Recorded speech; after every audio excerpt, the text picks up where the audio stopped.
acontece? Nós vamos estudar hoje o 6, o 7 e o 8.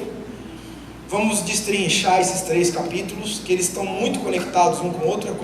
Lembrando de novo que não é, por exemplo, um capítulo que é desconectado do outro capítulo, porque quando você escrevia nos pergaminhos, ele era tudo de uma vez só. Então muitas vezes você saiu o capítulo 5, capítulo 6, não tem conexão com o capítulo 7, tem. Geralmente ele está escrevendo uma carta só, não é assim, capítulo 5, capítulo 6, ele está escrevendo tudo num pergaminho só, né? Então vamos lá. E quem não veio semana passada, eu falei um pouquinho sobre o destinatário da carta, que é Roma, e lá era a maior cidade do império, né? Todos aqui devem conhecer, saber, só para falar um breve comentário, uma cidade de mais de 1 milhão de habitantes, ou seja, tinha 5 vezes o tamanho de Araçatuba, uma cidade onde existia mais da metade da população escrava, ou seja, existia homens e mulheres, existia um conceito, nós vamos trabalhar bastante isso em Romanos capítulo 13, sobre as autoridades delegadas, mas nós enfrentou muito essa questão do porquê que uns são escravos e outros são senhores, e tinha uma mentalidade romana, a carta foi escrita, que dava uma legalidade para eu escravizar o outro homem, dava para você oprimir o outro, porque eles estavam dentro de um sistema cultural diferente. Então quando a gente pensa, e eu quero impregnar isso em vocês, em nome de Jesus, outras dezenas, centenas de pessoas que vão fazer o mergulho nas Escrituras, é que é muito importante não tem como a gente mergulhar nas Escrituras simplesmente pelo texto que lemos. Nós temos que, não estou menosprezando o texto bíblico, estou dizendo que por trás de um texto existe um contexto, e que ele fala esse contexto, ele ministra, ele impede, e quando a gente entende o contexto, a gente consegue compreender melhor, ler melhor o texto bíblico. Então quando nós pensamos em Paulo escrevendo uma carta aos romanos, ou seja, a igreja cristã em Roma, da qual muito provavelmente ele não foi fundador, como nós vimos semana passada, quem fundou muito provavelmente foram um reflexo de Atos capítulo 2, quando houve a manifestação do Espírito Santo, e a Bíblia diz que lá, quando aconteceu a manifestação do Espírito Santo, existiam alguns romanos que moravam lá e também foram impactados com a manifestação do Espírito Santo. E eles saíram de lá, provavelmente devem ter começado o ministério e propagar essa fé maravilhosa que é em Cristo Jesus no Espírito. E quando nós olhamos e entendemos, nós temos que sempre lembrar que isso era a famosa Babilônia do tempo de Jesus. Esse lugar é um lugar de perdição moral, é um lugar onde existia muita prostituição, existia um sincretismo religioso, ou seja, muitas religiões entrelaçadas, um politeísmo onde o rei ou o imperador, ele era também Deus, então ele recebia sacrifícios, onde as pessoas tinham medo de se levantar contra ele, porque ele não era simplesmente um rei, ele era um Deus rei, onde existia uma perseguição, onde existia um etnocentrismo. Aqueles que não sabem quem isso, falei semana passada também, a minha cultura é melhor do que todas as outras. Ele diz, todo romano, eu sou romano, os outros são inferiores, eu conquisto, eu domino, eu subjugo as outras pessoas porque eu sou romano. Então, quando nós entendemos, e por que é muito importante a carta do apóstolo Paulo para a igreja de Roma, diferentemente, por exemplo, de um outro apóstolo, como o apóstolo Pedro, que muito provavelmente teve uma função dentro da igreja de Roma muito maior que de Paulo, qual é a relevância do apóstolo Paulo escrever para a igreja romana? O apóstolo Paulo tinha, diferentemente de todos os outros apóstolos, ele tinha uma marca que os outros não tinham. Qual era? O título de cidadão romano. Que muito provavelmente, isso pode parecer assim, mas hoje na nossa cultura, ser romano ou não ser cristão ou não ser do judaísmo ou não ser, isso não tem muita função, mas para a época, como que eles ouviriam, por exemplo, um homem digno de ser escravo, ou um homem de ser digno de ser cidadão romano? Isso já muda o cenário. Está dando para compreender, sim ou não? Essa carta escrita por apóstolo Paulo chega para os romanos diferentemente do que um outro judeu, um galileu como Pedro, como mesmo um publicano que tinha vínculo com Roma, como Mateus, Levi, mas ele tinha um peso diferente. Esse peso diferente é porque ele era um cidadão romano, amém, queridos? E ele começa a escrever, é uma cidade de mais de 1 milhão de habitantes, cosmopolita, ou seja, todos os povos do mundo tinham um pedacinho lá, todos os povos da antiguidade tinham um pouco de gente lá. Então você via os negros do norte da África, né? Você via os germânicos lá, você via outras pessoas do mundo inteiro, os asiáticos. Eles se reuniam porque todo mundo, lembra que eu falei semana passada para vocês, quando surgiu esse termo, todos os caminhos levam a Roma. Quem tem boca, porque todos os caminhos param na Península Itálica, onde tem a cidade de Roma.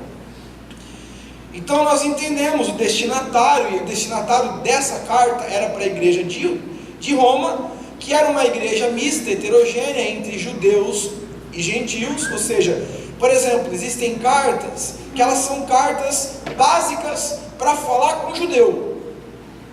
Quando você abre a sua Bíblia e você lê, por exemplo, o capítulo 6 de Romanos, você vê uma carta estritamente de resposta teológica a uma aversão judaica contra o cristianismo. Então eu vou falar, mas por que eu tenho que deixar a lei? Porque qual é o problema da lei? Então ele escreve o capítulo 6 para dialogar com os judeus que estavam em Roma. Mas eles não tinham só judeus nessa igreja, tinha judeus e gentios, como nós vamos ver aqui também, tá bom? A particularidade da carta é que a igreja era um pouquinho diferente. Eu não vou nem entrar nisso mais, vamos entrar diretamente no capítulo 6.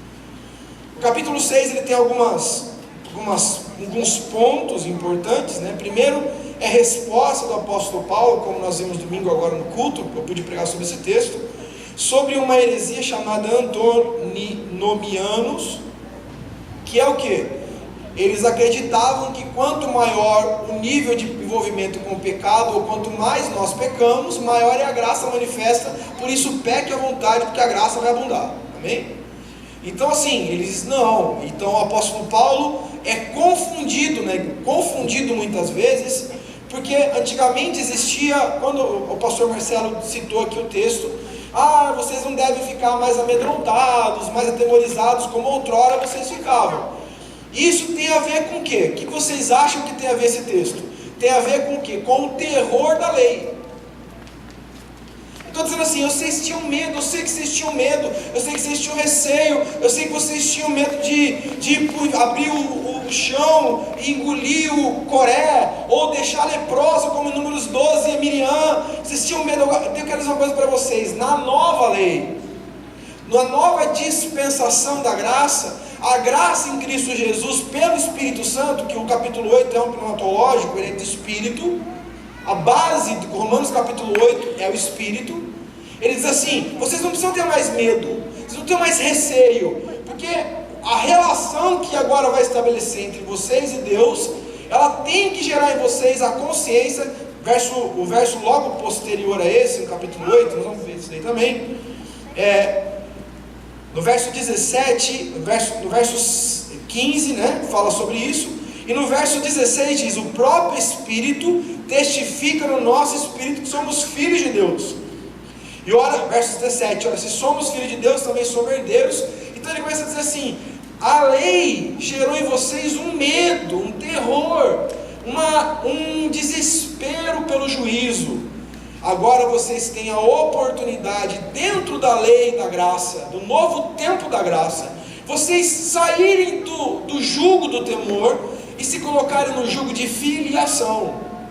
E vocês deixam de ter medo do pecado, medo do juízo que o pecado traz, e você começa a entender o que significa a relação filho e pai, o pai e o filho.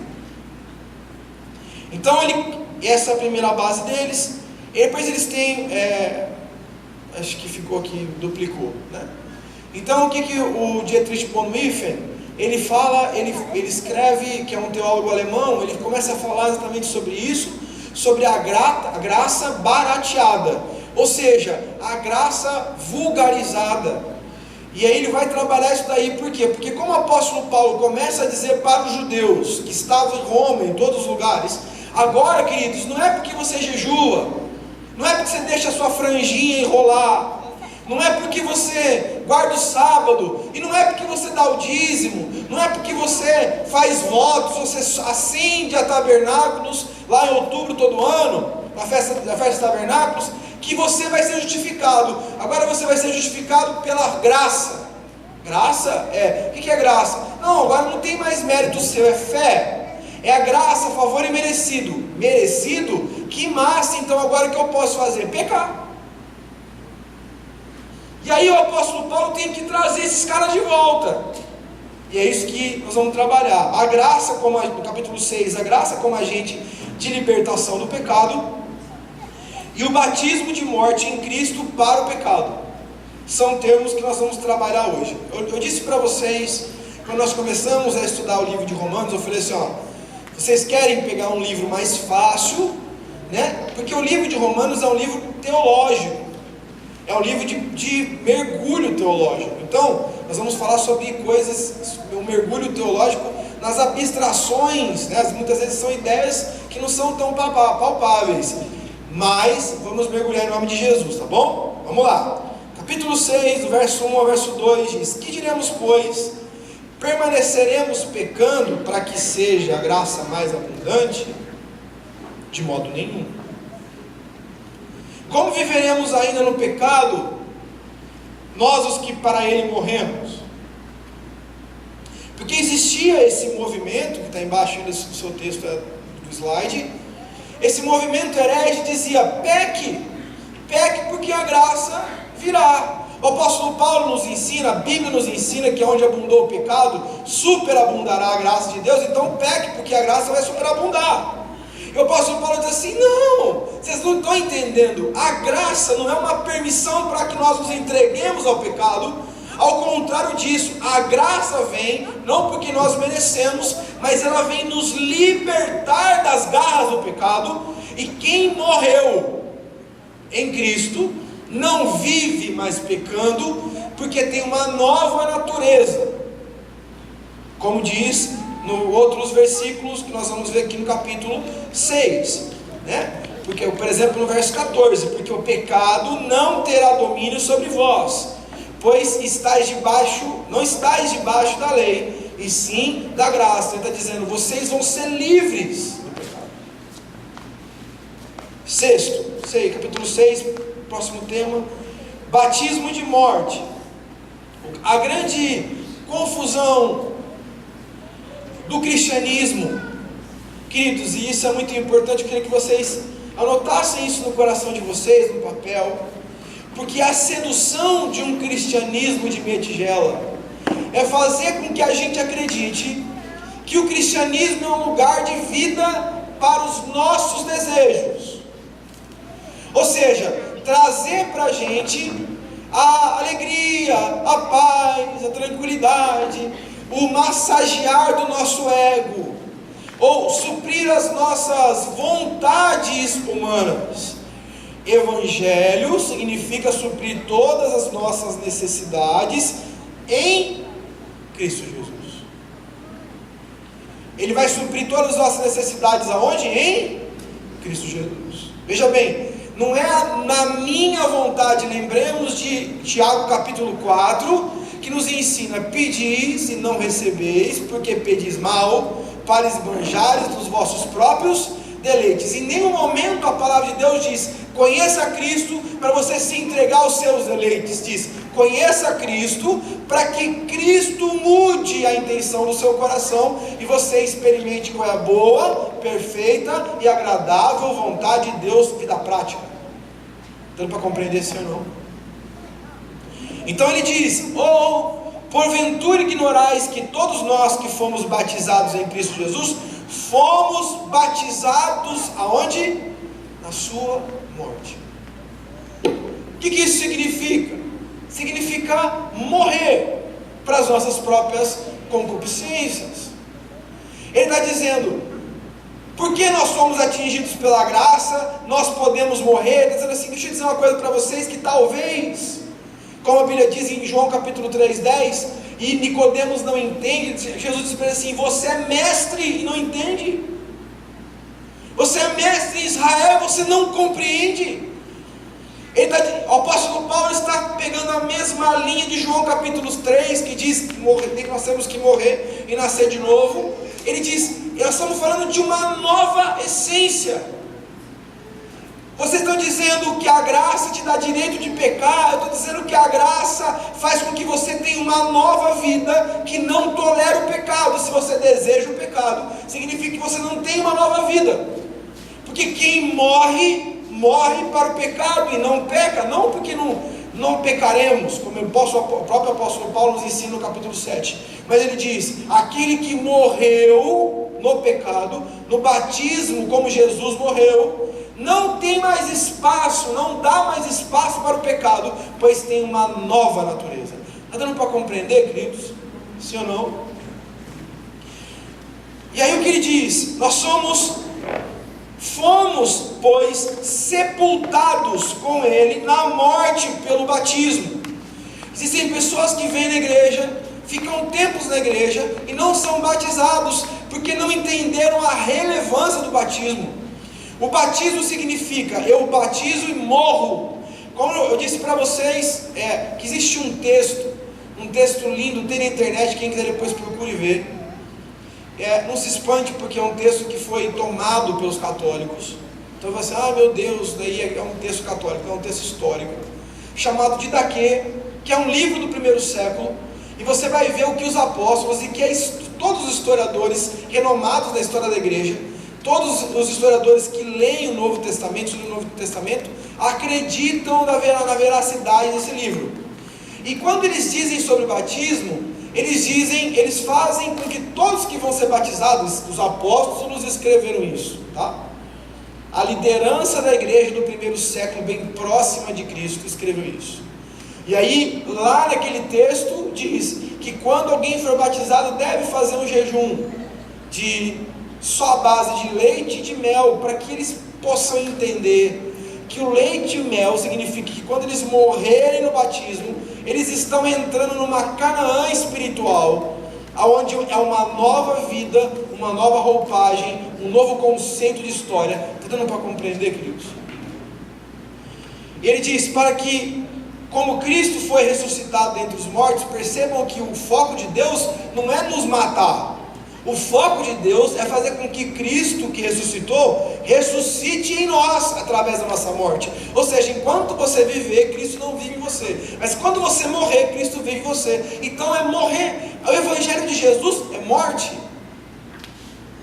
E lá ele diz, ressuscitado entre os mortos pela glória do Pai, assim também andemos em novidade de vida. Novidade de vida, o que é novidade de vida, meus irmãos? Em Cristo, o que a palavra diz? O que significa novidade de vida? Significa viver de maneira diferente.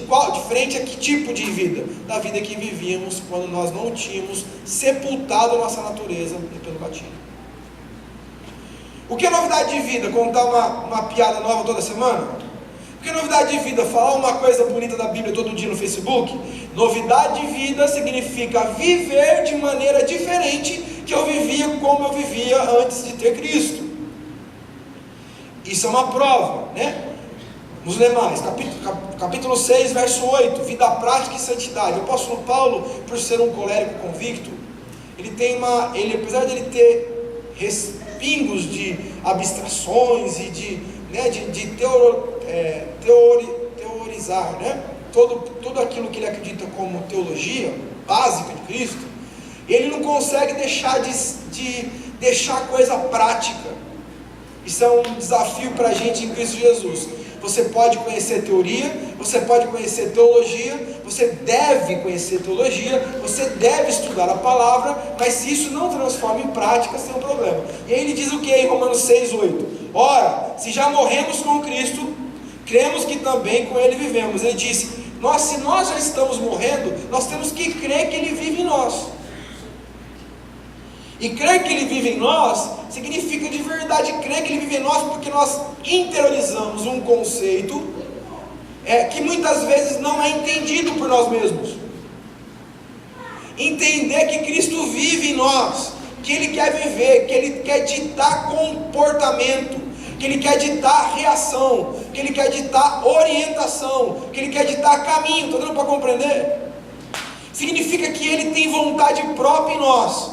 Nós vamos ver aqui no próprio texto aqui de Romanos capítulo 7, o apóstolo Paulo chega a certo momento e diz assim, não sou eu que peco, não sou eu que estou ditando a minha conduta pecaminosa, é o próprio pecado que há em mim que está ditando o que eu vou fazer. Ou seja, ele não está se esquivando, dizendo assim, não é culpa minha. Ele está dizendo que o pecado chega num nível em nossa história, em nossas vidas, que ele domina tanto, que ele dogmatiza, que ele impulsiona, que ele controla nossas ações e comportamentos. Se o pecado controla as nossas vidas, Cristo, quando a gente tira o pecado, mata o pecado e faz com que Cristo ressurja em nós, a gente começa a estabelecer um governo também que Cristo vive em nós. Está dando para compreender? Se o apóstolo Paulo crê que o pecado dita comportamentos ou doutrina nosso comportamento, ele também está dizendo a nossa santidade, a nossa nova vida em Cristo, Cristo vivendo em nós, também dita o nosso comportamento. Capítulo 6, verso 11 ao verso 13 diz assim, assim também vos considerai-vos mortos para o pecado. Preste atenção no que ele diz, vocês têm que entender, se considere morto. Se considere morto significa assim, não tolere, não compactue, não permita, não se associe, não deixe ele se estabelecer, não deixe ele te chavecar, não deixe ele entrar na sua vida. Porque, queridos, isso fica muito claro mais para frente. Ele começa a dizer porque, não é porque existe um conceito moralista, não peque porque senão Deus vai ficar tristinho e você está fora das normas de uma instituição religiosa. Ele está dizendo porque quem peca morre, quem peca vive no engano, quem peca sofre, e como a própria palavra de Deus nos ensina, quem peca passa vergonha. Então ele diz, eu não estou tirando você, eu não estou pregando um conceito moralista aqui. O apóstolo Paulo nos ensina, ele está dizendo, estou alertando vocês, porque vergonha, morte e engano virá sobre aqueles que não entendem a gravidade de viver uma vida compactuada com o pecado. Em Romanos 6, o apóstolo Paulo levanta uma bandeira de guerra contra o pecado. Mas de novo vou dizer, porque isso é muito importante, não é porque existe um conceito tipo assim, queridos, não pequem, porque quem peca é expulso dessa igreja. Mas é porque quem peca se estrepa. Mais cedo ou mais tarde, tudo aparece.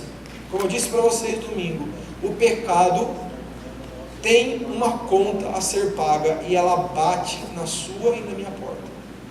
Ela sabe o nosso endereço. Não há como fugir. Ele chega na porta. Amém, queridos? Então, no verso 11, ele diz, considerai-vos mortos, ou seja, entenda, não permita, considere-se morto. Não é tipo assim, morri para o pecado, já estou crucificado com Cristo, agora não mais eu, já estou crucificado, cala a boca, mulher, com Cristo. E aí isso vai ser mentira, se isso não for interiorizado na revelação do Espírito. Se eu não entender que estou crucificado, significa que eu morri com Ele. Mas bateram na sua cara, irmão. Enganaram você. Fizeram uma palhaçada contigo. Pisaram no seu carro. Beliscaram seu bumbum. Tipo assim, reação como Cristo. Vivendo uma nova vida, né? Aqui, aí vem aquilo que foi dito aqui pela nossa irmã Susan. Não reine, portanto, o pecado em vosso corpo mortal, de maneira que obedeçais às vossas paixões. De novo voltamos a falar sobre alma, sobre vontade. Nós não mais vivemos segundo as nossas vontades, porque quando nós não temos Cristo, se eu com vontade de xingar você, eu xingo. Quando nós não estamos vivendo na morte em Cristo, porque a grande vida de Deus não está na vida de alguém, está na morte de alguém para a vida própria. É isso que o apóstolo Paulo tenta aqui nos ensinar. Ele diz: não reine sobre vós, portanto, o pecado em vosso corpo mortal, de maneira que obedeçais às vossas paixões. Eu não vivo mais da maneira que eu gosto de viver, reagindo do jeito que eu gosto de reagir, do jeito que se eu sou aplaudido eu faço, se eu não sou aplaudido Deus está vendo, mas não importa, o importa é ser aplaudido, então eu faço pelo aplauso. De maneira que obedeçais às vossas próprias paixões, nem ofereçais cada um dos membros do seu corpo, ao pecado como instrumento de iniquidade, mas oferecei-vos a Deus. Percebam que há uma consagração do nosso corpo para a santidade, como ressurretos dentre os mortos, os vossos membros a Deus como instrumento de justiça. Justiça é consagração, em nome de Jesus. Capítulo 6, penúltimo versículo, verso 14: porque o pecado não terá domínio sobre vós, pois não estáis debaixo da lei. Então o apóstolo Paulo tenta nos ensinar sobre como nós precisamos nos livrar do pecado, e como o pecado ele destrói, como o pecado ele nos mata, mas também ele tenta nos ensinar que é pela fé. Preste atenção, irmãos. Se você não crê que você vai se livrar do pecado, você não se livrará dele. Então ele diz: creia. Olha o que ele diz aqui: porque o pecado não terá domínio sobre vós, pois não está debaixo da lei, mas debaixo da graça. A salvação vem pelo crer, pela fé. A graça é o crer. O que nós vimos no capítulo 5 lá de Romanos? Nós estudamos sobre o Abraão é o pai da obra? Não, Abraão é o pai da fé, porque ele creu. Então nós temos que crer nessas coisas. Isso é importante. E aí ele encerra, eu vou encerrar no capítulo 6, com o verso 20 e o verso 21. Ele diz: porque não eres escravos do pecado.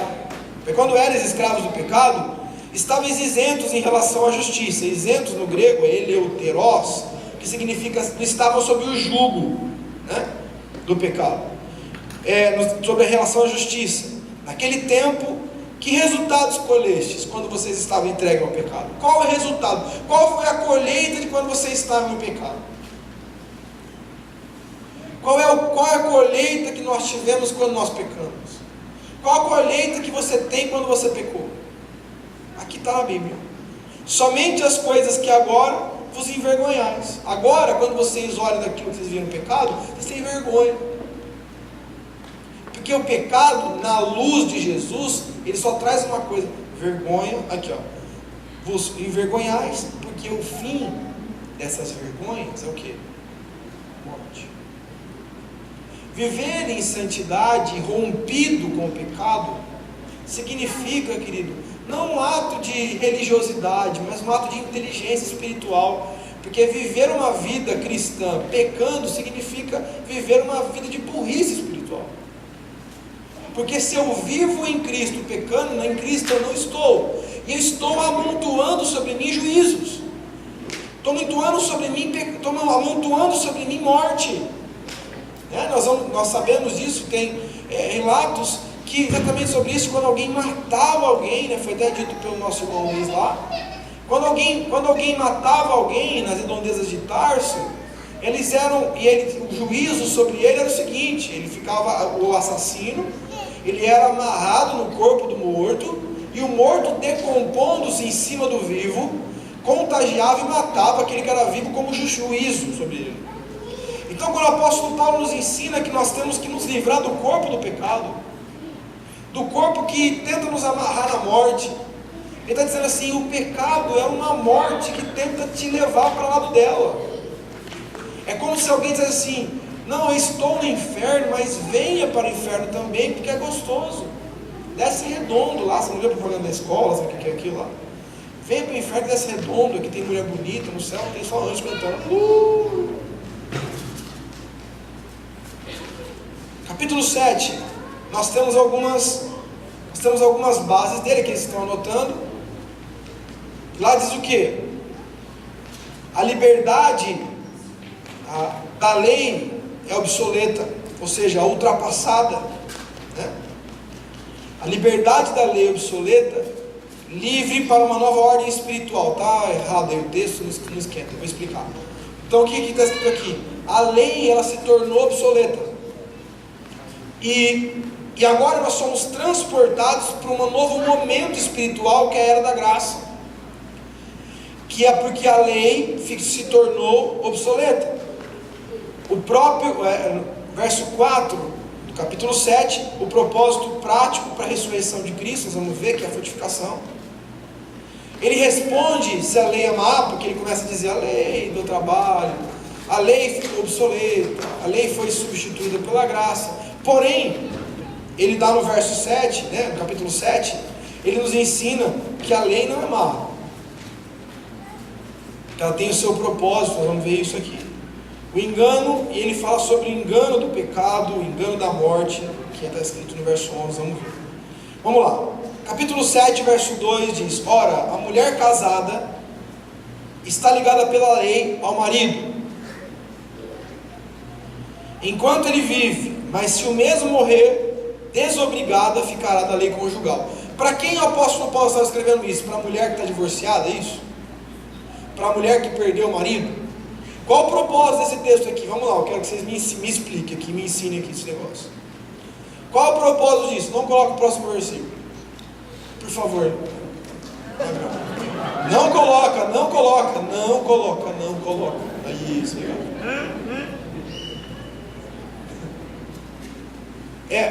Qual é o propósito do apóstolo Paulo começar o capítulo 7 falando que a mulher casada, se ela ter um outro envolvimento com outra pessoa, com o marido em vida, ela está sendo adúltera? Esse texto aqui é para a mulher adúltera? Ele está falando para quem? Para quem? Não, mas para quê? Para a lei, tudo bem, mas o que tá, isso aqui é um texto para casamento? É ou não? Daí é o que? Estou vendo sua Bíblia, está escrito assim: analogia do casamento. Para que o apóstolo Paulo está em Romanos capítulo 7 falando sobre isso? Por quê? Para que a mulher, não é isso, não é. É uma analogia, tá certo, não está errado, mas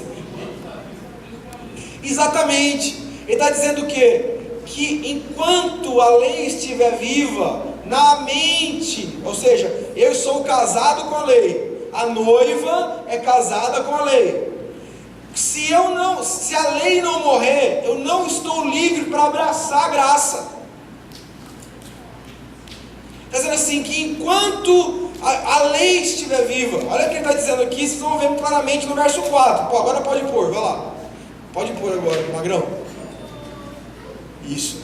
Assim também vos considerai. Você está dizendo assim: mortos para o pecado, para a lei, mas vivos para Deus em Cristo Jesus. Ou seja, se nós estamos rompendo com o morto do pecado, o morto da lei, vamos viver uma nova vida. Agora eu tenho direito, se eu em Cristo continuo amando ou tendo um casamento com o pecado, eu não tenho um novo relacionamento com a graça.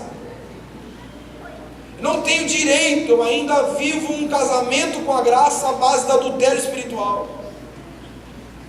Está dando para compreender? Verso 7, ele explica, no verso 7, no capítulo 7, próximo slide, não? Ele explica que a lei, apesar de ser obsoleta, como a Bíblia diz em Hebreus capítulo 8, verso 13, tudo aquilo que é obsoleto está prestes a desaparecer, diz a palavra. A lei, ela estava ultrapassada por um novo tempo de Deus, uma nova aliança de Deus. Mas em Romanos 7,7 diz o quê? O que diremos, pois? A lei é pecado? Ele está dizendo assim, gente, não é para apedrejar a lei. De modo nenhum. Mas eu não teria conhecido o pecado, senão por intermédio da lei. Pois não teria eu conhecido a cobiça, se a lei não dissera, não cobiçarás. Está dando para compreender? Ele está dizendo assim, a lei teve a sua função. A lei ensinou a gente. A lei nos trouxe luz ao pecado. Porém, ela não me livrou do pecado. A lei não me dá condição de livrar do pecado, porque ela traz a luz, ela traz entendimento. Verso 11, capítulo 7, verso 11, ele diz, porque o pecado prevalecendo-se, preste atenção na palavra prevalecendo-se do mandamento, ou seja, da luz e do entendimento, pelo mesmo mandamento, me enganou e me matou. Sempre digo para vocês e quero repetir, se uma coisa deve nos deixar de cabelo em pé, com os pelos do braço arrepiado, e nós devemos temer, é uma palavra engano, porque o engano não nos dá direito de escolha. Ele diz, o pecado, ele tem duas marcas, está escrito aí, ó. O que ele diz? Engano e morte. Você já viu uma pessoa que está pecando, que ela justifica-se por pecar? Eu estou pecando, estou dando balão aí nas pessoas aí, né? Estou enganando as pessoas, estou mentindo, estou roubando, estou prostituindo, estou... Por quê? Porque é o seguinte, Deus sabe, Ele me fez assim.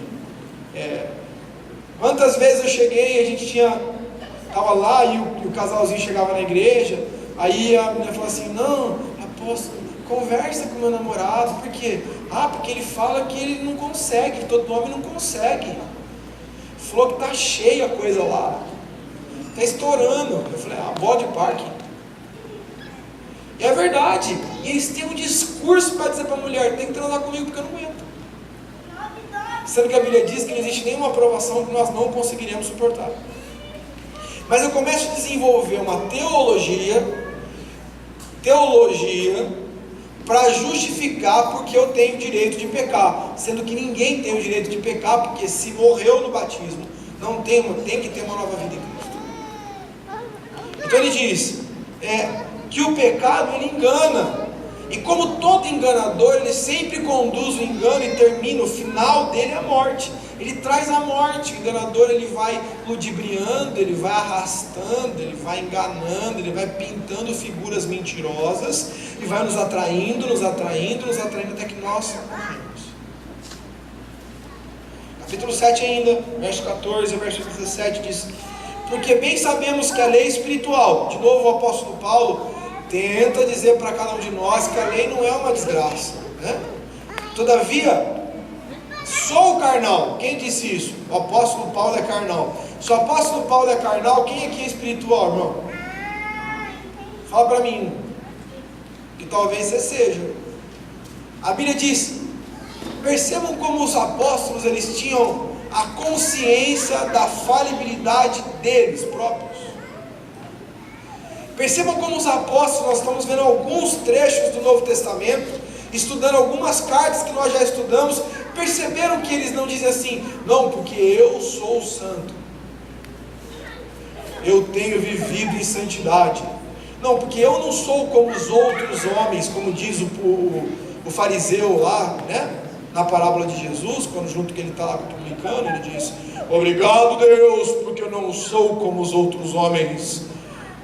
E aí a Bíblia diz que o publicano, tímido, envergonhado diante de Deus, cheio de pecado, consciente dos seus pecados, diz, se propício a mim, Senhor. Jesus disse, esse daí foi ouvido, o outro.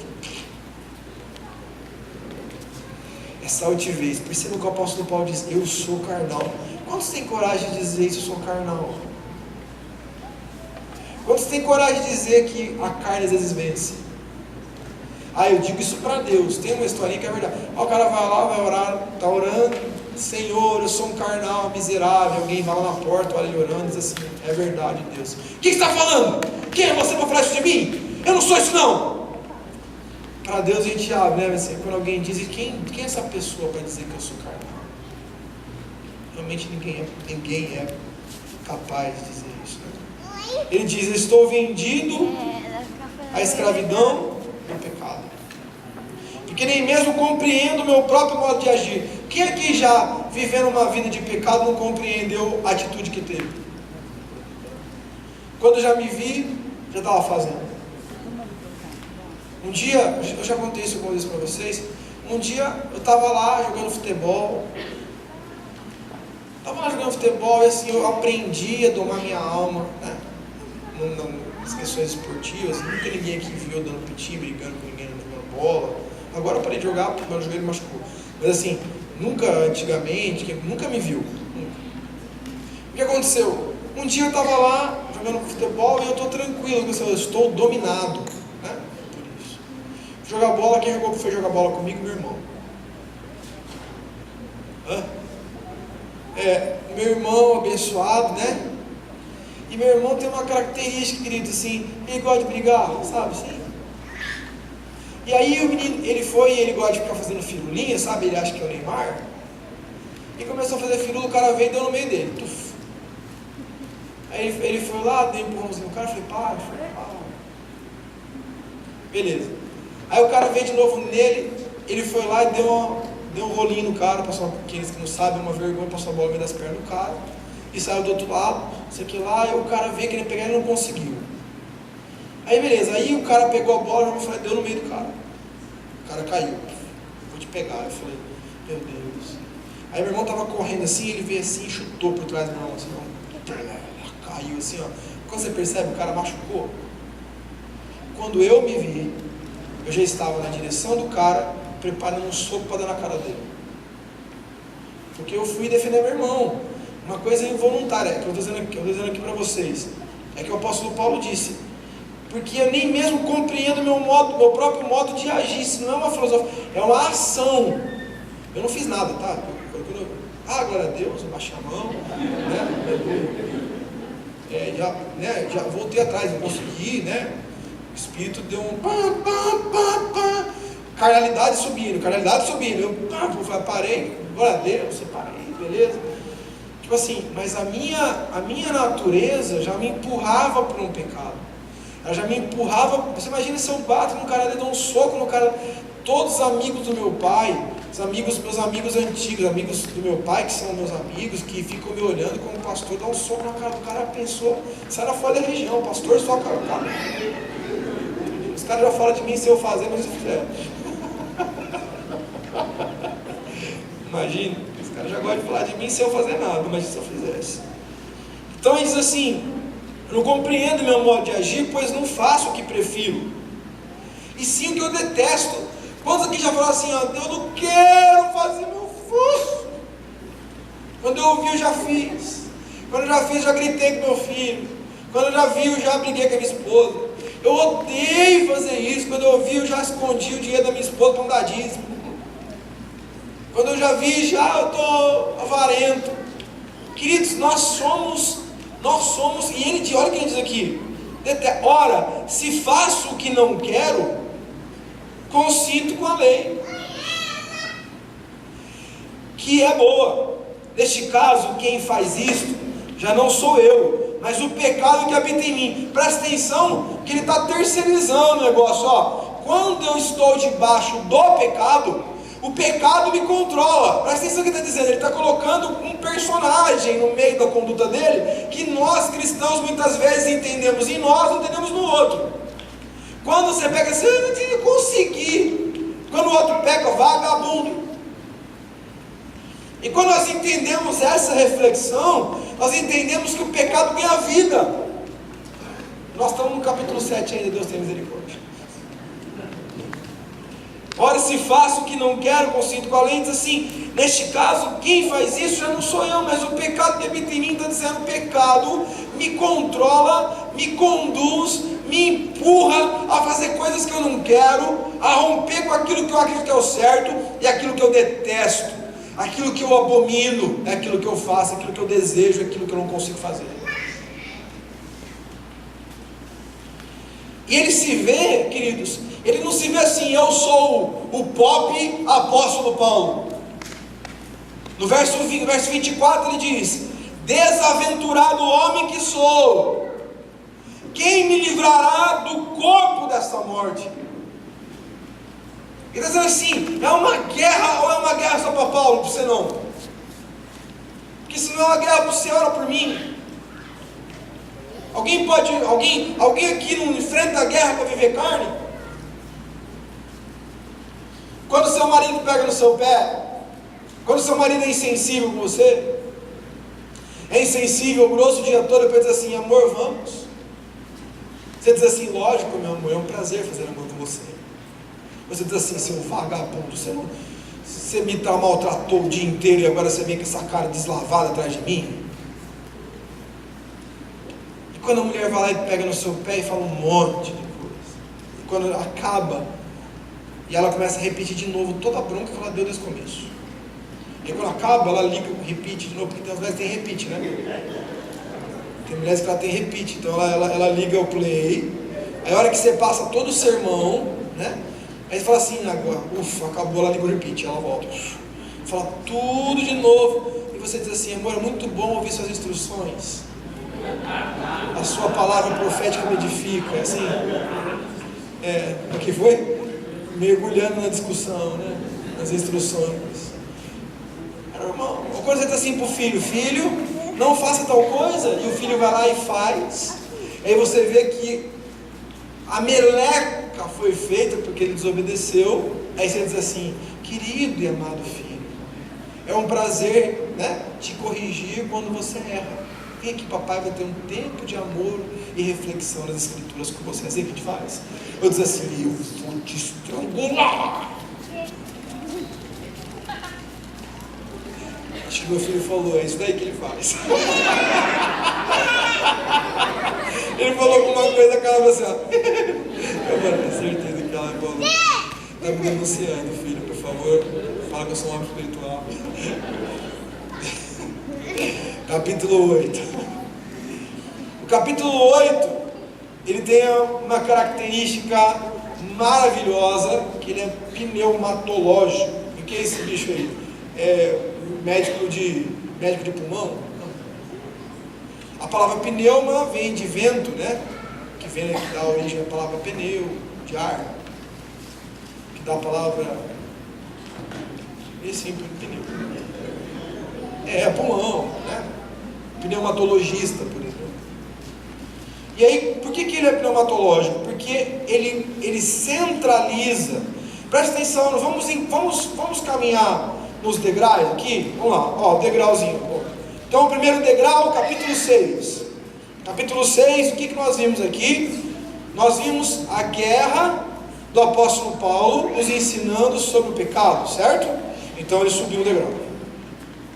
Aí no capítulo 7, ele nos ensina sobre as consequências, tudo que nós estamos falando aqui, já subiu outro. Agora, tudo bem, beleza, o pecado faz isso. Agora quem está em Cristo, sepultado no batismo, ele tem que viver uma nova vida, tem que ser prático. Porém, como isso acontece? Pelo Espírito. Capítulo 8. Como que isso acontece? Pelo Espírito. Mas como que isso acontece? Pelo Espírito. Vamos lá ver? Primeiro versículo. Não, vamos continuar aqui esses tópicos primeiro. Vamos lá. Próximo tópico, ele fala sobre vida prática, que revela a nossa essência, porque mais uma vez é a guerra, é a teologia anti-hipocrisia do apóstolo Paulo. Ele disse: a vida prática nossa, nossa vida vivida, expressa, nossas ações, revelam a nossa essência. Ele vai dizer que eles que são do Espírito, andam no Espírito. Que Deus, terceiro tópico, é que Deus ressuscitou Cristo, mas Ele ressuscitou Cristo para nos vivificar.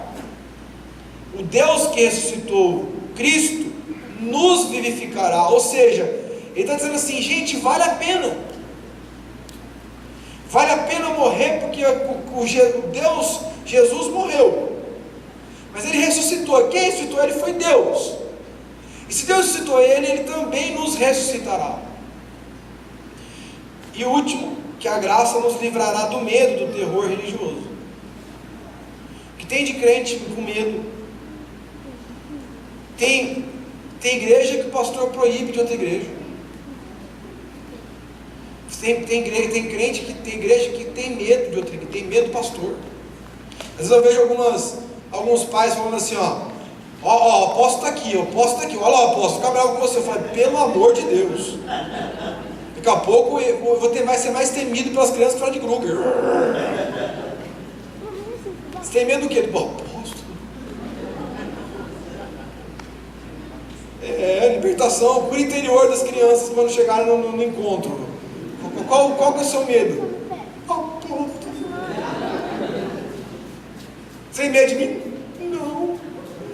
Não, é o medo da religião, é o medo das pessoas. Isso é o governo do pecado.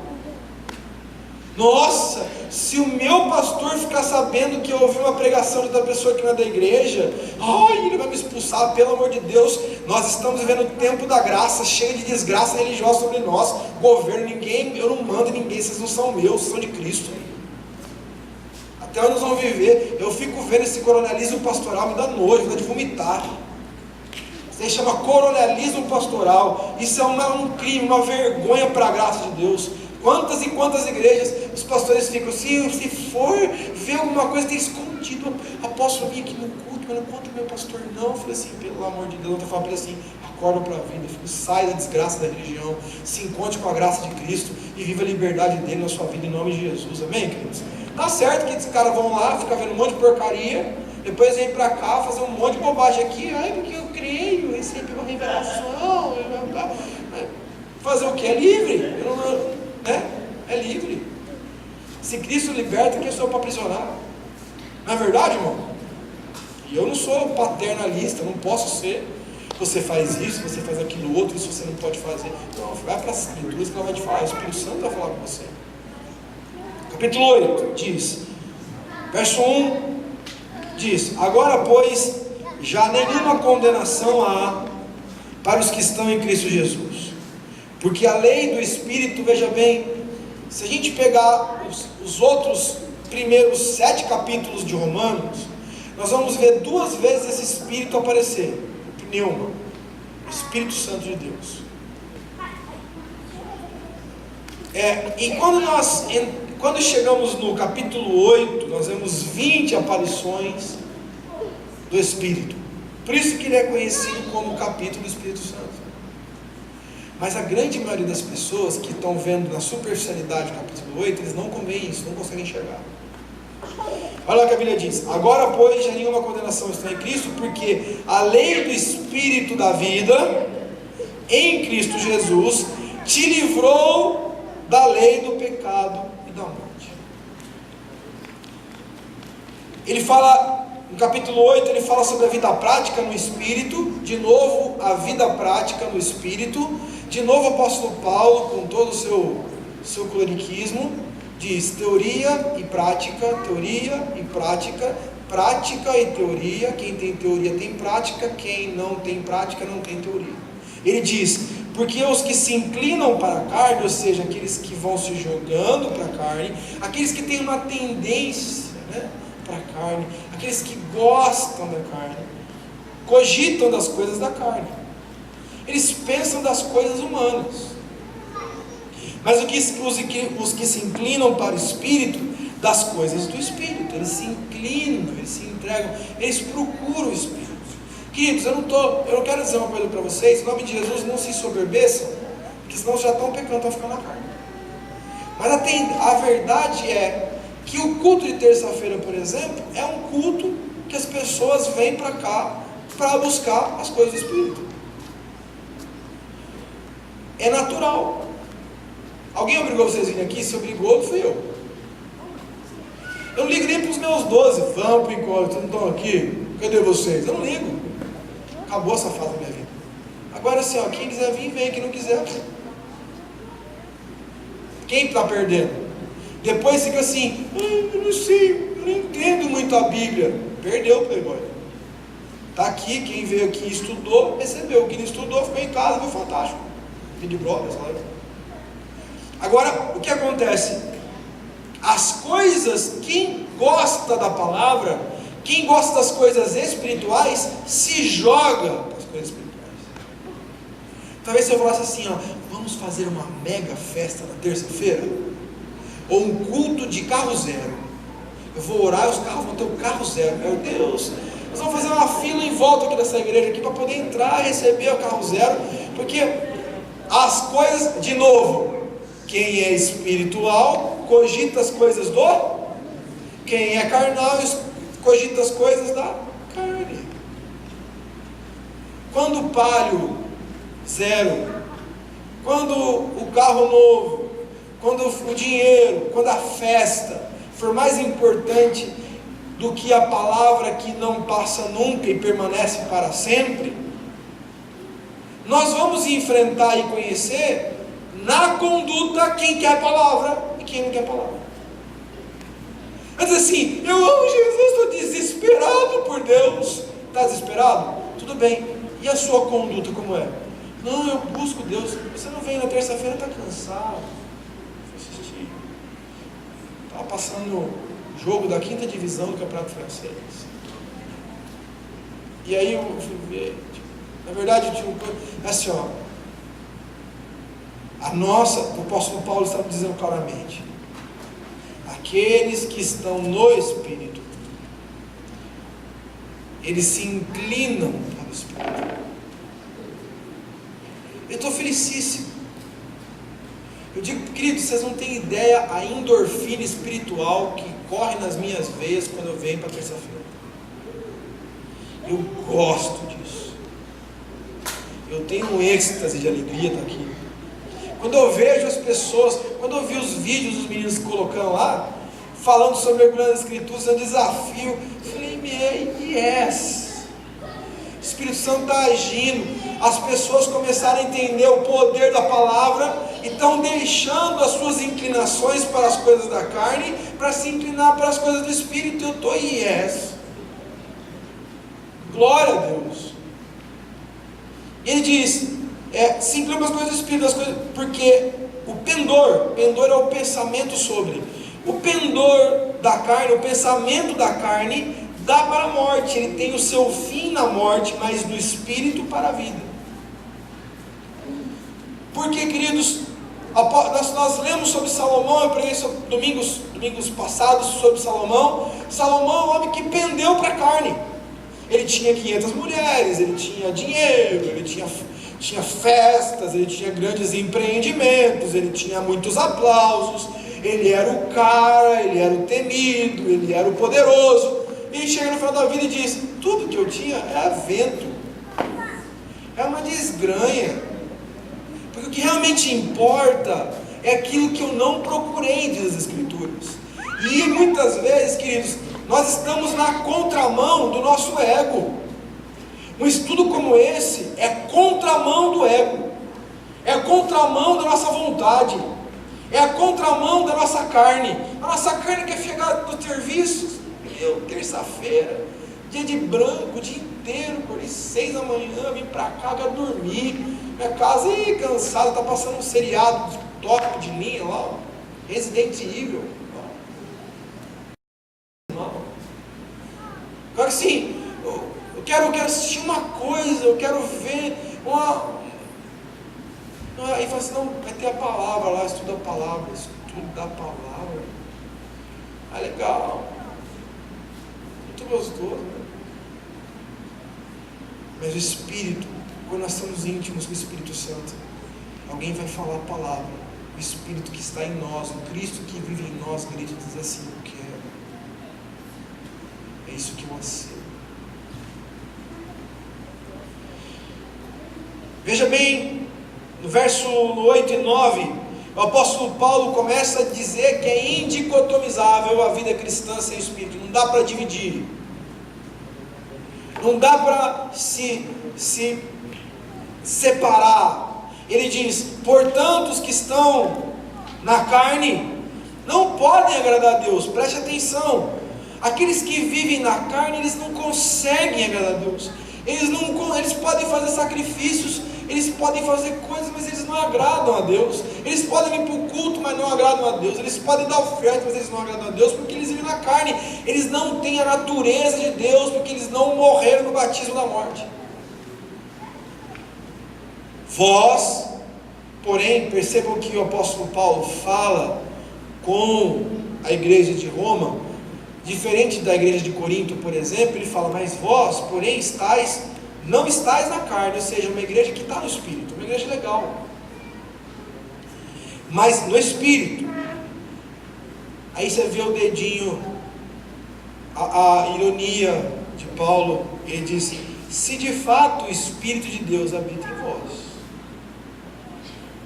vocês são espirituais, se o Espírito habita em vós. Percebam que, mais uma vez, Deus, através do apóstolo Paulo, nos ensina para crente que nós podemos estar na igreja e não termos o Espírito de Deus em nós. É forte, não é? A gente passa por esse texto e não percebe. Ele diz assim, ó, vocês são espirituais. Quando? Quando vocês têm o Espírito de Deus em vocês. Isso se o Espírito de Deus está em vocês.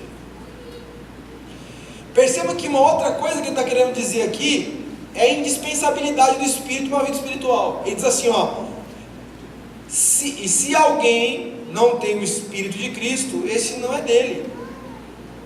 E aqui mesmo, um pouquinho antes, ele disse, mas no Espírito, se de fato o Espírito de Deus habita em vós, ou seja, nós só seremos espirituais se o Espírito de Deus está em nós. Não é porque eu me condiciono a ter comportamentos espirituais aprendidos.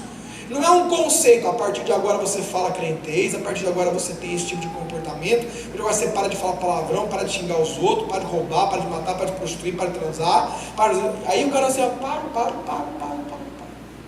Mas se não tiver o Espírito, eu não sou espiritual, eu sou apenas alguém que doutrinou-se a uma doutrina religiosa. Viver debaixo de uma doutrina religiosa não significa ser espiritual, isso é muito sério.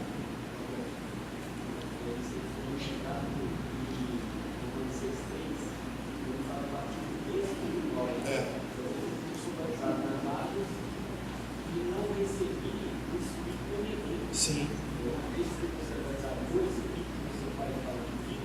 Sim. Exatamente. O pastor Fernando está falando sobre Romanos capítulo 6, 3. Vamos ler lá. Ele diz, verso 3, estamos encerrando já. Ou porventura ignorais que todos nós que fomos batizados em Cristo Jesus fomos batizados na sua morte. Então isso é um batismo espiritual, não é um batismo religioso, não é um rito religioso, isso é um selo espiritual. Por isso você tem discípulos que ainda não foram batizados, ou você mesmo não foi batizado nas águas, por favor, nos procure, faça o seu batismo, porque ele é muito, muito importante, amém? Verso 17 diz, ora, se somos filhos, somos também herdeiros e cordeiros, herdeiros de Deus e cordeiros com Cristo. Se com ele sofremos, também com ele seremos glorificados. Então ele está dizendo assim para a gente, o apóstolo Paulo disse, vocês querem viver em santidade, querem romper com o pecado, como é que você vai fazer isso? Através do Espírito. E se vocês viverem no Espírito, vocês têm só a herança de Deus, vocês só serão cordeiros com Cristo, só isso. Você imagina vocês serem herdeiros do Bill Gates, o que vocês acham? Alguém aqui estaria preocupado com a vida, o futuro dos filhos? E por que a gente fica preocupado se a gente é cordeiro com Cristo? Né? Por que nós nos desesperamos se nós estamos debaixo da herança do Pai? É porque nós cogitamos as coisas da carne, não cogitamos as coisas do Espírito. Precisamos renovar nossa mente, termos a mente de Cristo. Ele fala também sobre sofrimentos e explica que sofrimentos poderiam vir. Romanos 8,18 diz, porque para mim, tenho por certo que o sofrimento do tempo presente não podem ser comparados à glória a ser revelada em nós. Percebam que a glória é revelada onde? Para nós. A glória de Deus ser revelada onde? Em nós. É lindo isso. Significa o agir do Filho em nós. Significa Cristo se manifestando em glória em nós. É muito lindo. Verso 22, ele diz, porque sabemos que toda a criação, a um só tempo geme e suporta angústias até agora. Ele está dizendo que a criação, ela anseia, se você pegar toda essa perícope, você vai ver, ela anseia por um encontro com o Criador. Queridos, deixa eu dizer uma coisa para vocês. Não existe cristianismo sem o querigma, sem a proclamação do Evangelho. Existem milhares de pessoas que estão em volta da gente, que precisam do Evangelho do Senhor Jesus. Eles precisam porque a alma deles, a Bíblia diz, a criação, né? A criatura, ela anseia, ela geme pelo encontro com o Criador. E nós não podemos ser egoístas, não podemos ter uma visão de cristianismo extremamente egocêntrico. Nós precisamos entender que nós somos proclamadores da boa obra de Cristo. Amém? Romanos 8, 26 e 27 fala sobre a obra do Espírito Santo em nós. Também o Espírito semelhantemente nos assiste em nossas fraquezas, porque não sabemos orar como convém. Olha, vamos dar um parênteses. Percebam que o apóstolo Paulo disse que ele é pecador, que ele faz coisas que nem ele mesmo acredita que fez, que ele diz que ele é desaventurado, que ele precisa se livrar do corpo da morte, do pecado. Se hoje um cara desse sobe no púlpito e começa a dizer essas coisas, fala assim: desce porque você não tem ungido, você não é espiritual. Aí ele desce e fala assim: não, eu sou crente, eu não sou semideus.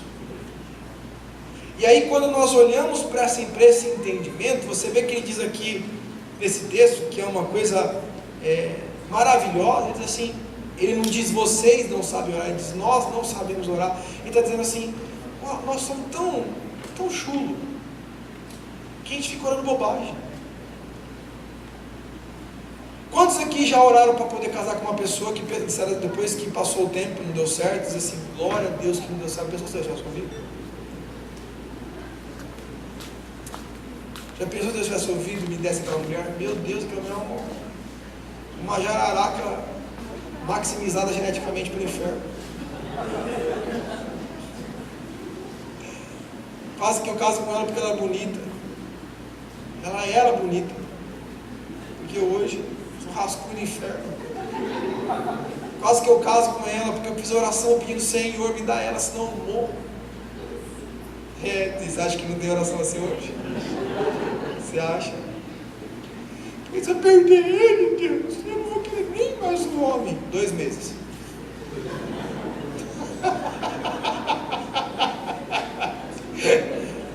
Um mês. Ai, Deus poderoso. Então ele fala: nós não sabemos nem orar, mas ele assiste. Veja que aspecto lindo do Espírito Santo. Está dizendo assim: eu sei que vocês são fraquinhos, eu sei que vocês são oscilantes, você ama, depois você odeia, você quer dizer eu te amo, te beijo, você está orando por você, chora, salva a vida dele, e depois o cara vai lá, briga por algum motivo, você odeia. Eu sei que você não olha mais na cara. Ai, pequei.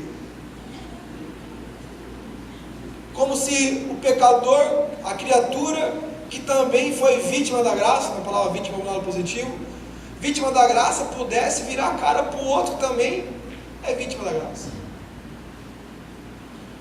E isso de verdade diante de Deus, eu não consigo compreender. Alguém virar a cara para o outro, não consigo.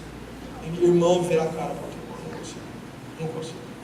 Isso está fora de todo conceito espiritual. Eu sei que tem uns caras que, os caras me detonam. Ok, quando eu digo paz do Senhor, velho.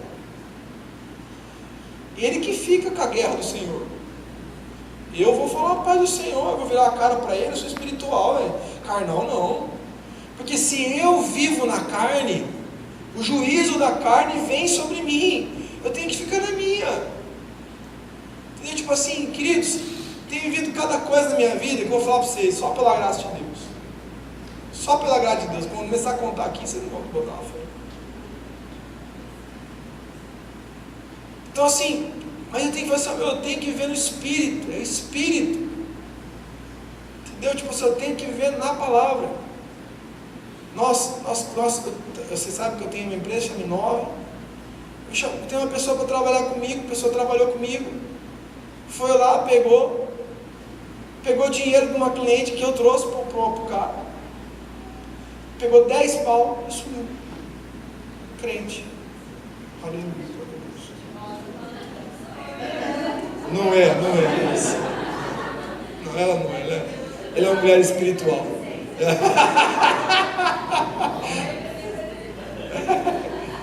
E aí, queridos, a palavra de Deus não foi. Aí ela pegou. Aí eu vou tentar minimizar a situação, porque isso dá crime de estelionato. E eu vou defender a pessoa e tentar resolver o problema da pessoa para não ter problema. Aí o cara vai lá e conta para a esposa. O William me sacaneou. E aí sabe o que dá vontade de fazer? Contar para a esposa que ele está recebendo um processo de estelionato, que eu não sou eu que sou bandido, o bandido é o outro, e eu estou tentando mediar a situação. E aí a esposa vai lá e sai dando piti em todo lugar, Facebook, todo lugar. Agora os meus olhos foram abertos. Foram. Se eu contar, divorcia. Então eu prefiro não contar, ficar na minha, para poder salvar o casamento do cara. E eu sou o canalha da história. Ao ponto, queridos, de pessoas que trabalham lá na Inove comigo como consultor, me ligou hoje para mim e falou assim: William, como você consegue? Bota na cadeia, porque o lugar de bandido é cadeia. E eu falei assim: não, deixa eu dizer, eu reajo diferente no espírito. Mas está saindo falando aí que eu sacaneio. Está entendendo, queridos? Nós temos que viver num outro nível. Eu tenho 10 pau para acertar com a cliente lá, que foi lá falar comigo, que não pegou.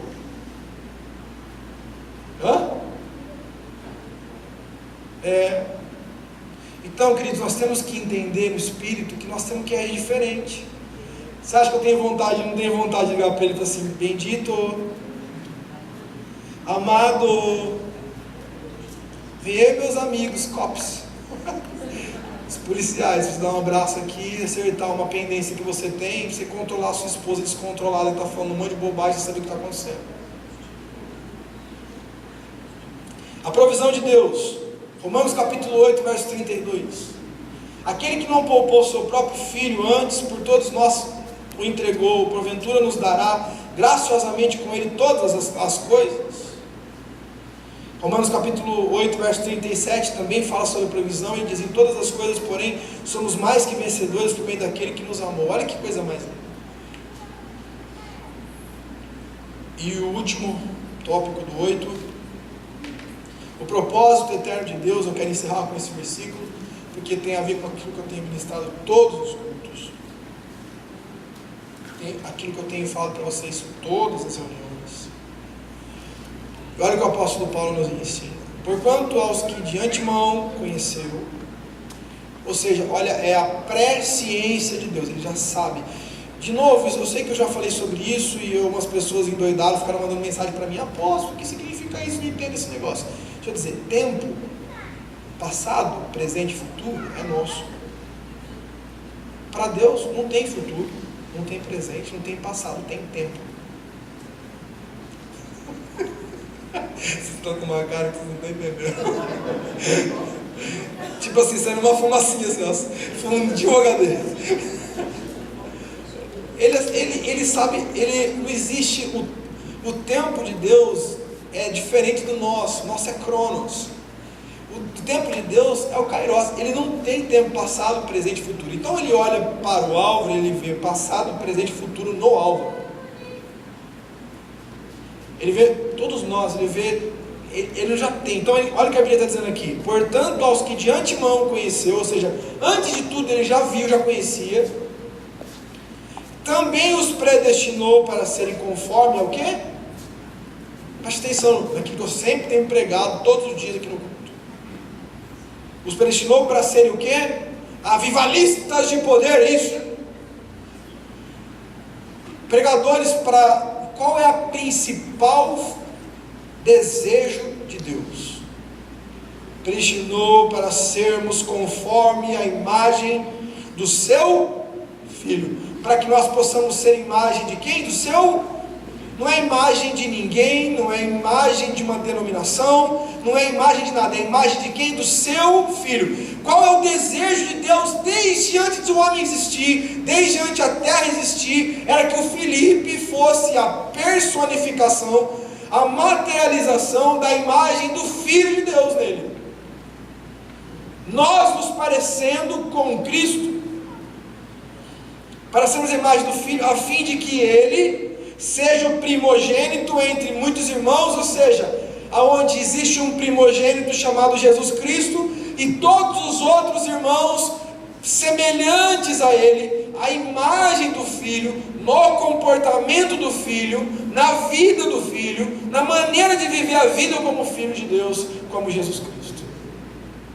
Isso fecha a nossa explanação de Romanos 6, 7 e 8, e na próxima semana nós veremos 9, 10 e 11, tá bom? Mergulhando nas Escrituras.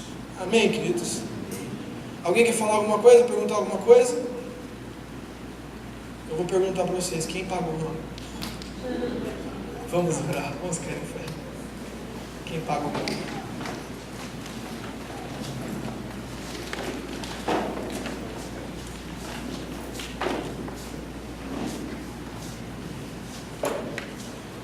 Vamos orar, meus queridos. Queridos, nós entendemos pela palavra, Romanos 6, 7, que o pecado e a carnalidade do homem é uma desgraça, é um vírus mortal espiritual que sempre tem a sua paga, e essa paga é morte e engano. Amém, queridos? Mas eu creio que não existe nenhuma só pessoa aqui que quer morrer para Deus. Nós estudamos em Romanos capítulo 1 que a ira de Deus se acende contra aqueles que não reconhecem Deus, que se manifestou em todos os caminhos nossos. E a ira de Deus se acende nos entregando as nossos próprios pensamentos. A ira de Deus é a ausência do Pai. E nós não podemos nos entregar ao pecado, à imoralidade, à injustiça. Faça necessário nesse tempo, queridos, em nome de Jesus, que nós, como a palavra nos ensina, não permitamos mais que o pecado reine sobre nós. Mas isso não é um mérito do seu braço, da sua decisão. É um mérito do Espírito. É o Espírito quem faz que a gente mude, é o Espírito que faz que a gente perdoe, é o Espírito que faz com que a gente viva na sua essência.